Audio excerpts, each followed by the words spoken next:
initially started collecting jewelry so I could wear it. I bought a necklace at a jewelry store in Bangkok actually and fell in love with it and came home and wanted to buy a pair of earrings to match. And I went to a curator at the Metropolitan Museum of Art in New York and asked him to introduce me to dealers of Indian jewelry, which he did. Here we are 180 objects later.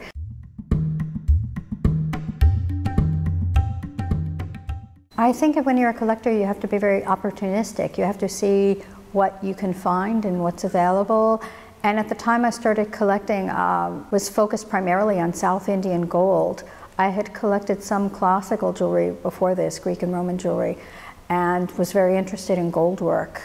And so when I started looking at Indian jewelry, I was attracted to South Indian gold because of the gold work and also because of the stones. The South Indian gold primarily uses rubies and diamonds and emeralds and pearls. And so I like the gemstones also. I just felt an attraction to it. At that time, most people who were collecting Indian jewelry were collecting North Indian jewelry, Mughal gemstones and carved emeralds and things like that. And that, for my personal taste, that was less interesting to me. So a lot of the jewelry at that time, South Indian gold, was being melted down for the gold content. People weren't collecting it. So I was able to find lots of different kinds of things. I couldn't put this collection together today. The material's not available. A lot of people are collecting this material now, so the market has changed dramatically.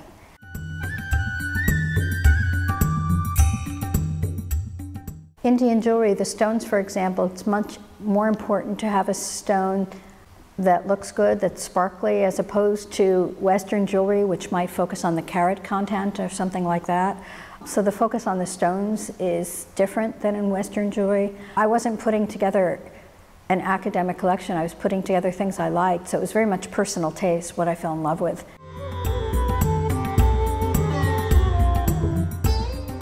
One thing about Indian jewelry is that it's more than just wearable jewelry. There are traditions involved, there's history, there are rituals, there are stories, and you can learn a great deal about Indian culture and about Indian history from looking at not just the wearable jewelry, but also the ritual objects.